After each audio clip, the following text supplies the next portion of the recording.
Hey everyone, Andrekat here and welcome back to my channel. Today we will go over the second part of the Felcycle puzzle, and if you are new to this, then it's probably better to see my previous video where I cover the basics, including how to earn the detective title and solve the first 3 torches. Completing this mega puzzle is likely the key to unlocking the Incognitro, the Indecipherable Felcycle Mount. So let's not waste any more time, put on your Deerstalker hat and let's go! Alright, so if you followed along up to solving the 3 o'clock torch, then this is how the Felcycle room should look for you at this point. Once the 3rd torch is fully lit, you'll begin to find several scraps of paper scattered throughout the Karazhan Catacombs. These pieces of paper contain numbers that can be converted into letters, which eventually form an anagram reading, "Bring doom to Light's tomb." Light's tomb refers to Uther's tomb in the Western Plaguelands, and that's where we're heading next. Now, to bring doom to this tomb, you'll need to summon a doom guard. There are 2 ways to do this. First one is by using a scroll of Felbinding sold by Vashti, the Wandering Merchant. You can find this NPC patrolling a specific route in Azuna, and usually surrounded by a lot of players. At least for now, because he sells quite a lot of things that revolve around the secrets. The second known way is by having a warlock perform the Ritual of Doom. Summoning a doom guard works for anyone in proximity, so you don't necessarily need to summon it yourself. Keep in mind though that if you are the one doing the summoning, you will die as a part of the ritual and you'll need to res and fly back to the tomb. Either way, when you get the doom guard near Uther's place, hidden graffiti will appear inside the tomb. Interacting with any of the graffiti will complete the 4 o'clock puzzle. And by the way, you don't actually have to fly all the way back to Karazhan to see if the torch is lit up. You can easily double check this by using this helpful script. Bear in mind that the graffiti remains visible as long as the doom guard stays alive, so please don't kill it. Let others have a chance to complete this step. Of course, WoW players are always super friendly and helpful, so I'm sure there is no reason to worry about that, right? I don't even know why I brought this up.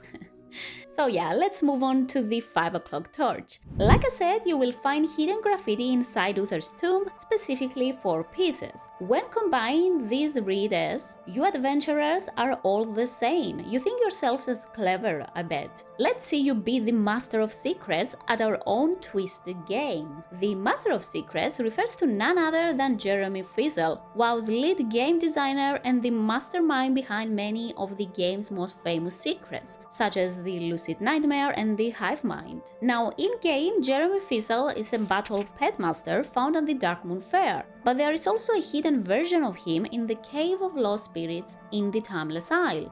But to reach him, things are not as easy as just coming to this cave. To get to him, you'll need to first talk to Zarhim, a floating skull inside this cave who grants access to the spirit world. Once you are in the spirit world, your objective is to navigate to the end of the cave without getting kicked out. If you do get kicked out, you will be locked out for this puzzle for the day, so please hear me out. So, to avoid this, dodge the swirling circles that appear inside the cave along with those spirits, and avoid interacting with anything. Don't open chests, loot Zarhim bones, honestly don't do anything. Just simply move very carefully by following this path. Once you do that, you will reach the end of the cave and Jeremy's location. Bear in mind that Zarhim is a rare spawn as well, so he might not always be up. If he's not up, just wait him for a while and he will show up. The respawn timer is honestly not that long. So once you get to Feasel, he will challenge us to a pet battle, and of course we need to win in order to move on to the next step. However, we must use specific pets tied to previous WoW secrets. Winning with any combination from this list will earn us a special prize in the end. There is a wide variety to choose from, but I managed to succeed with Spyragos, Glimmer and Jennifer. Before you attempt this, it's also very crucial that your pets are maxed out to level 25. The quickest way to level them is by using an ultimate battle training stone. This can be purchased from any battle pet master for 35 pet charms. You can of course go the traditional way and just level them up through doing pet battles, but well, who does that? I'm kidding, obviously. Do what you think is best. Once we defeat Feasel using 3 secret pets, a quest will pop up called Master of Secrets, and that grants us a golden muffin. This, along with 9 pieces of hate that we got from the 3 o'clock torch consoles, can be exchanged for something more valuable. There is a skeleton vendor known as the Pointless Treasure Salesman, located inside the Booty Bay statue in the Cave of Stranglethorn. At this vendor we can trade the 9 pieces of hate and the golden muffin for a Relic of Crystal Corrections. Purchasing this relic will fully light up Torch 5 and thus completing the 5th part of the Felcycle puzzle. Alrighty, moving on, the clue for the 6 o'clock torch comes from using the recently obtained Relic of Crystal Corrections. This relic allows us to teleport to places that have attuned humming crystals. A key example is found inside the Karazhan Catacombs and specifically behind the locked door next to the Felcycle room. In this room you will notice 2 crystals. The green crystal, which is located above the door frame, that basically lets you exit the room, and then there is a pink crystal inside, which when targeted and activated with this relic, teleports us into the room. Inside, if you mouse over the books scattered throughout, you will find one title, Zul'Gurub and the Altars of Acquisition. This leads us to the next part of this puzzle, which is obviously in Zul'Gurub, and more specifically to the 5 troll altars in the outside area. By using the Torch of Pyreth near each altar, we can reveal an NPC, and each of these spirits provides hints about how to appease them.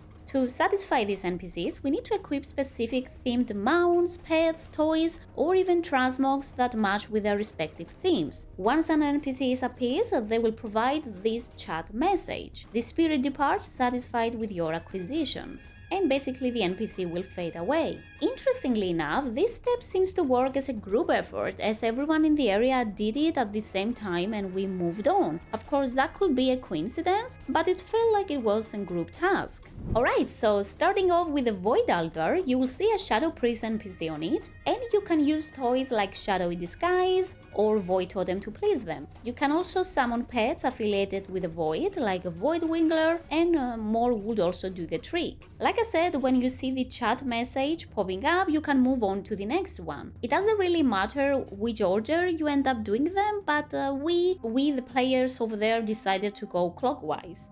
I don't know why. But as long as you do them all, is everything okay? So moving on, for the Blood Altar, you'll see a Blood Ooze and you can use the toy Throbbing Blood Orb. Additionally, you can summon mounts and pets containing in their name the word blood. Next, for the last altar, you'll have to please a Succubus NPC. You can use the Sister of Temptation pet, or as Transmog is concerned, you can go fully naked, yeah, that's right. Or you can even opt in for the easier choice, which is to use the toy Morrow's Famous Polish. You can also use the toy Steamy Romance Novel Kit. Moving on, for the Corrupt Altar, you'll see a Sham mob on it, and you can use any mount or pet with Corrupt in its name. Also, another option is using the toy Ring of Broken Promises, and for transmogs, any cloak with the same appearance as Cloak of Overwhelming should work. Lastly, for the Sin Altar, you'll see a Venthyr NPC at top, and you can use the Sinhar pet, the toy Bondable Sinstone, and any Venthyr Sinstone Cloak transmog. Like I said, stay in each altar after using the themed items until you see the chat popping up. It also seems not doing anything kinda works, but always have the Torch of Pyreth active. Once you do this successfully and all 5 NPCs are pleased, wear the starry-eye goggles and a spectral chest will appear next to a wall between the Void and Blood altars. Looting this chest will give you the Ancient Shaman Blood and fully lighting up Torch 6. The Ancient Shaman Blood is used at the Enigma machine inside the Karazhan Catacombs, but that we will see another time. As of the current time of writing this, it hasn't been solved yet. For now, let's move on to the next torch. For the 7 o'clock torch, I will have to give you a bit of a heads up. Be sure that you have a lot of free time ahead of you, because it could take a couple of hours or even more, depending on your puzzle solving skills. There is a step-by-step process to follow, and it all culminates in solving a 5x5 puzzle, which can get pretty tricky. So if you do have a bit of time to spare, let's dive in! If you have been paying enough attention while exploring the Karazhan Catacombs, you've probably noticed the Owl Watcher statues scattered around and subtle hints about owls and the Wardens. Well, now it's time to finally finish this owl puzzle, and to start it, you'll need a specific battle pet, the Fledgling Warden Owl. This pet is sold by Mary Bladewing on the Isle of the Watchers in Azuna. However, it requires you to be revered with the Wardens in order to buy it. Alternatively, you can purchase this from the auction house. Once you have your fledgling Warden Owl, summon it and begin searching for the Owl Watcher statues. There are 9 in total, but only 3 can be interacted with at a time. When you interact with a statue, it will grant one of the 4 different buffs and begin emitting an aura that can be red, purple, green or blue. Standing in this aura with your summoned owl pet for a few seconds will cause the pet to fly in circles around you twice. When this happens, you'll see a magnifying glass icon appearing on your character, indicating that you have successfully found a clue, and this is your cue to move on to the next statue. But be mindful here, you have to wait for your pet to finish its circling animation before leaving. This ensures that your pets continue to follow you, and you can even walk around briefly to confirm that it's still with you before flying to the next statue. If you end up losing this pet, you probably have to start the process over. At least that's what I figured out. Once your owl pet has interacted with all 4 buffs from the statues, it will gain a permanent white glow effect on its head. And don't worry, this is not supposed to be any kind of buff that gets displayed. Instead, it's purely visual and can be noticed when the pet is idle. With your now empowered owl, it's time to head into the Vault of the Wardens. Clear the entire dungeon up to Cordana Felsong, the final boss, and defeat her. After she's down, pick up the Alun's Light from the glowing sentry and return to the first boss. From Tirathon's room, start walking toward the dungeon exit, and as you leave the room, take the now open door on your right. Entering this room with both Alun's Light and your empowered owl pet summoned will cause a sentry statue to appear in the middle of the room. Loot it, as it's gonna be the key to our next part. The owl sentry that you just picked up, it can be placed anywhere, but there is only one place in this dungeon built for puzzles, and that's none other than Glazer's room. And that's obviously where you have to go.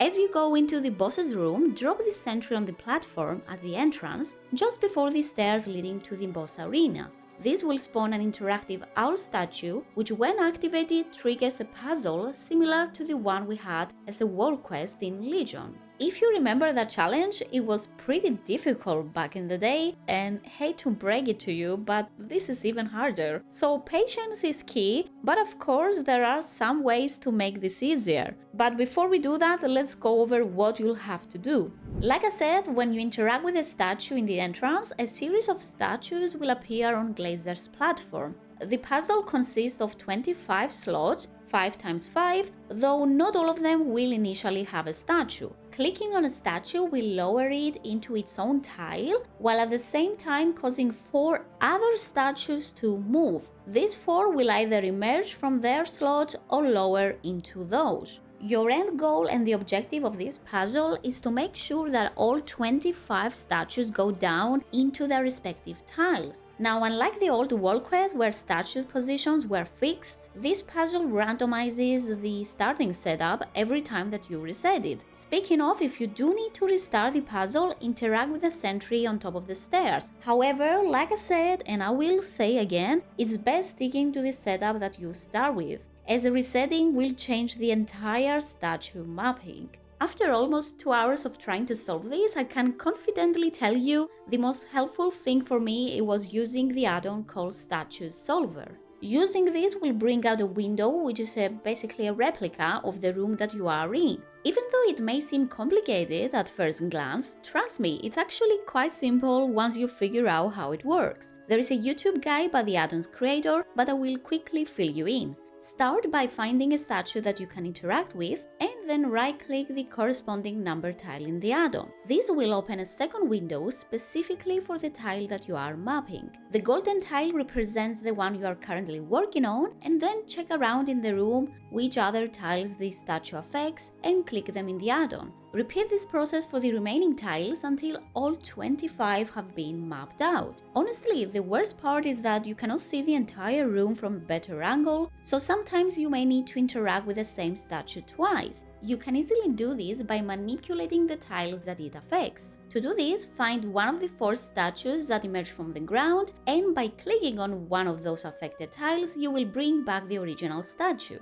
Adjust your camera angle to catch any blind spots and fill in what's missing. You'll see a subtle red square on the tiles that you already had mapped out, and keep doing this for all the 25 tiles, and in the end try and get down as many statues as you can. Once you have mapped out all 25 tiles, you can see how each statue affects the others and vice versa. This is gonna be a huge help, and keep in mind that this add-on also promises to bring out a solution for you. So how you do that? While you have a few statues on the board, map them as red on the add-on, indicating that they are above the tile. Red means the statue is on top and grey means it's below the tile. Then click on solve and it should come up with a solution window and an order that you need to follow in order to solve it. Now, from personal experience, it didn't really work out for me, especially from the first attempts, and even when it didn't show the correct solution. Of course, it's possible that I did something wrong, but even being able to know how each one affects the others, it still greatly helped me in solving this. So after a lot of frustration, when you manage and solve this puzzle, a chest of the Wardens will spawn by the sentry statue. However, you'll need to have your toy Torch of Pyreth and Fledgling Warden Owl pet out to see it. This will contain the Warden's mirror and will eventually fully light up 7 o'clock torch, and thus completing our 7th puzzle. And that's all for now, guys. More than half of the room is now lit up, and I cannot wait to see what else lies ahead. But I gotta say, the 7 o'clock torch was particularly tough, especially the Warden's Puzzle. That being said, it's nice to experience different aspects of the game, and honestly, I don't mind a little bit of pet battling if it's all for the sake of the Felcycle. But I totally get it if you're not a fan and you feel like forced into them. Feel free to share your thoughts in the comments. How long did it take you to solve the Warden's Puzzle? At what point did you feel like you might throw your PC out of the window and, well, never play again? Yeah, as always, thank you so much for sticking around, and make sure to drop a like if you have found this video helpful. Don't forget to subscribe for more WoW coverage and hit the bell to stay updated. Good luck with whatever you're doing, and I'll see you all in the next one. Bye!